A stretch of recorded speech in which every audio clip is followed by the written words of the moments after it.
сейчас с вами сделаем акценты, цветовые акценты. Возьмем уже поплотнее краску, и то есть этими акцентами уже создадим, вылепим мак. И в принципе нам здесь подсказывает растекшие пятна, где у нас пойдут лепестки цветка. И посмотрите, по сухой, загрунтованной солью ткани краска вообще практически не бежит.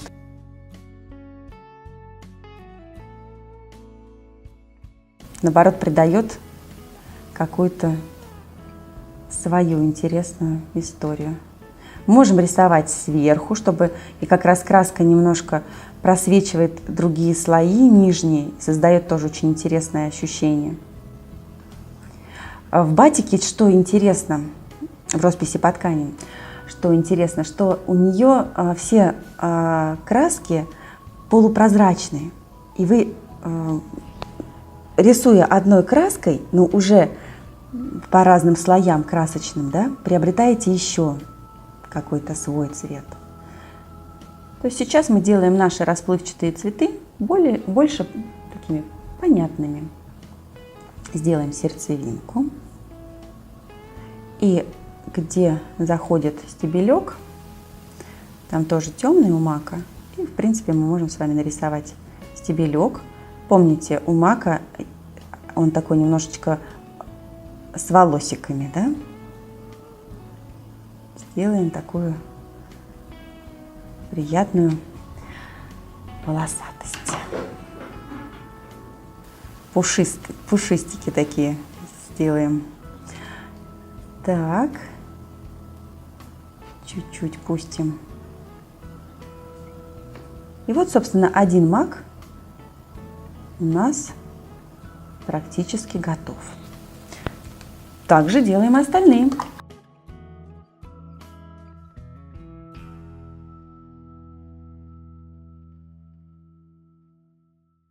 Волшебство вообще, конечно, процесса в батике, в росписи по ткани, вот именно в этой технике. А вы знаете, как интересно, когда делаешь холодный батик, где ты сначала какое-то время корпишь над вот этими красивыми линиями контура.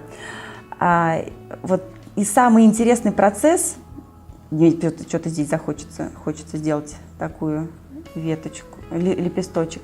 И самое интересное, когда контур высыхает, и ты начинаешь вот этот пока графичный платок оживлять тем, что вот в эти области, да, добавлять краски.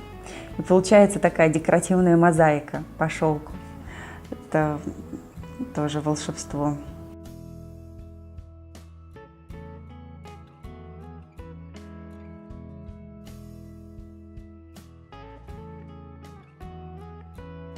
Так, вот этот я не буду сильно прописывать, потому что он на заднем фоне. Пусть он будет таким нежным. Вот этот прям совсем-совсем нежным хочется оставить. Тогда возьму прям потоньше кисточку, чтобы и такую нежность продолжим. И видите, как здорово, когда высыхает краска, она вам сама подсказывает, где надо сделать лепесточек, да? Где подчеркнуть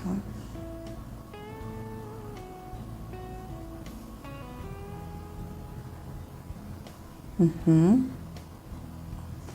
А когда мы, конечно, проходим занятия с учениками, и мы рисуем вроде бы одну и ту же вещь. Например, одни и те же маки. Но как же это здорово смотреть, когда у каждого пятна же расплываются, в принципе, все равно произвольно. Движение руки у всех разное.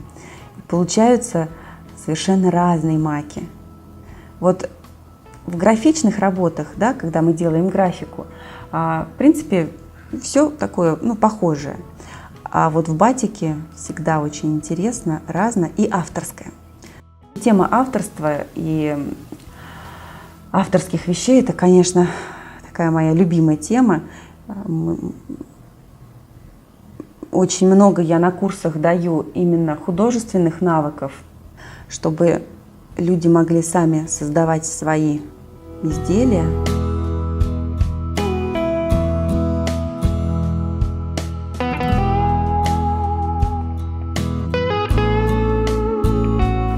Мы сейчас уже будем делать прожилочки, лепесточки, листочки. Итак, уже возьмем тоненькую кисточку, плотную краску, начнем делать, наводить такую графику.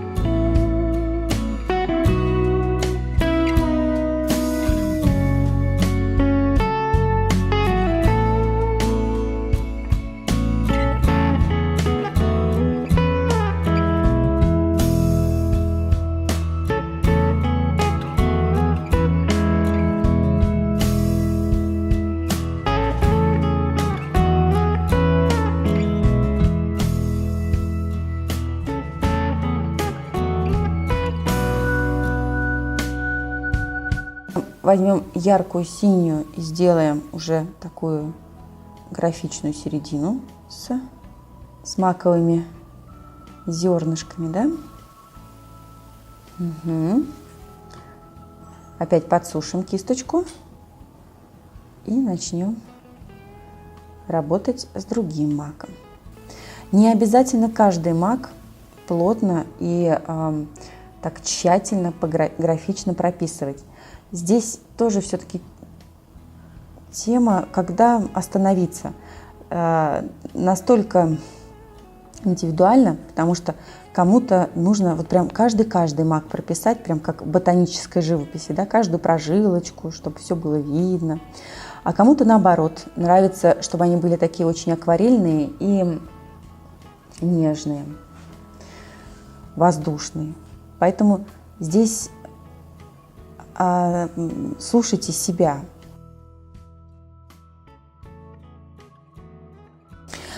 И вот сейчас, смотрите, у нас получилось здесь очень-очень нежно, а здесь очень-очень темно.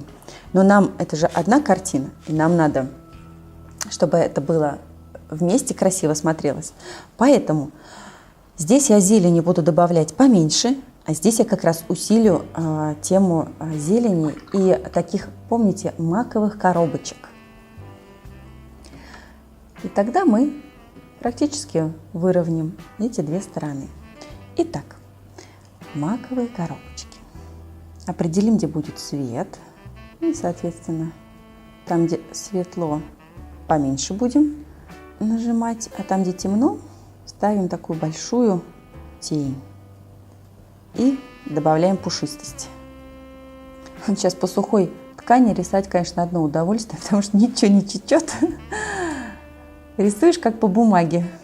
Тоненькая кисточка, видите, как очень интересно волоски такие маленькие делать, пушистые. Смотрите, как вам удобнее, можно еще потоньше взять кисточку. Видите, уже начинает выравниваться одна сторона, левая к правой, да? Сейчас добавим мы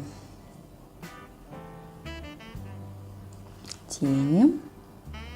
Немножко в травинку добавим какую-то графичность, чтобы не просто были прямые, да, а какую-то такую елочку создадим. У нас же с вами разнотравье. Так. Обязательно несколько травинок пустите, чтобы они перекрывали маки. Мы же рисуем с вами поле, поэтому все должно быть таким естественным.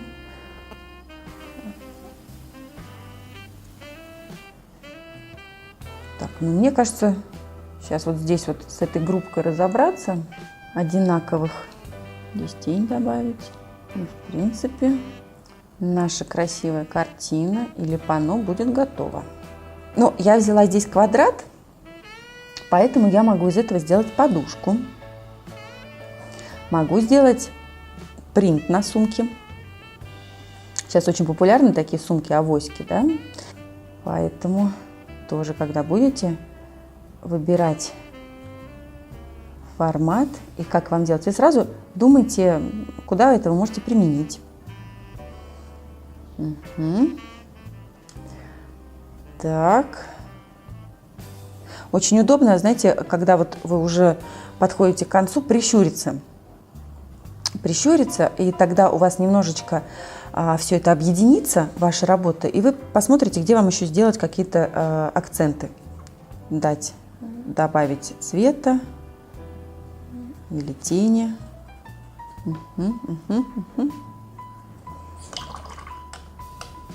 Мне кажется, еще можно, знаете, что добавить? Можно взять декоративный контур, добавить такие золотую такую пыльцу сделать. Еще у меня есть одна приятельница хорошая, с которой мы вместе с батики работали, и она все время говорила: батик золотом не испортишь. Ее любимая была поговорка.